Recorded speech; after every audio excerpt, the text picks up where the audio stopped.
The Australian Securities and Investments Commission (ASIC) will update their guidelines to better reflect the evolving cryptocurrency industry, John Price, one of their commissioners, revealed in his speech at a fintech conference in Sydney on April 26. Price further cautioned any company planning to conduct an ICO against thinking of it as a way to avoid government regulation, while also expressing the Commission's commitment to fostering innovation in the fintech sector without sacrificing consumer protections. Prohibition of Deceptive Conduct. Having released Information Sheet 225 last year, the Commission felt the need to update it to better reflect the current market and to include more details on cryptocurrencies. The Commission is very keen to clamp down on deceptive marketing tactics that have become worryingly popular. Regardless of the structure, however, there is one law that will always apply: you can't make misleading or deceptive statements about the product. This is going to be a key focus for us going forward. The update will include questions that the Commission feels are necessary to be asked by all investors, which will encourage sound business decision-making, Price said. It will also highlight the applicability of Australian corporate and consumer law, even in cases where an ICO has been created and offered from overseas.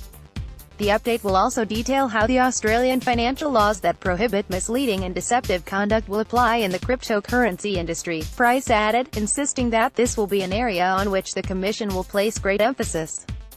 The Commission is working with other regulators, both domestically and internationally, to gain clarity on how to better regulate the cryptocurrency industry. Some of the key areas the partnerships are focusing on are anti-money laundering and taxation. It's also engaging with other stakeholders in the ICO sector to better address their interests, with Price revealing that the Commission has met and engaged with more than 200 enterprises or individuals involved in the sector over the past year. Blockchain and ICOs revolutionizing financial services, added Price. The development of innovative technologies like blockchain and ICOs has the potential to revolutionize how our society engages with financial products and services, but with revolution comes risk. He outlined some of the most pressing concerns that will need to be addressed in order for the industry to grow, with the growing perception of ICOs as a quick and regulated way to make some quick money being at the top of the list. This attitude continues to have a negative impact on the long-term success of the industry. Another concern was the misguided notion that Australian regulations can be bypassed if the entire process is carried out overseas. Price had a stern warning for those who are of that mindset. "I cannot stress enough that if you are doing business here and selling something to Australians, including issuing securities or tokens to Australian consumers, our laws here can apply."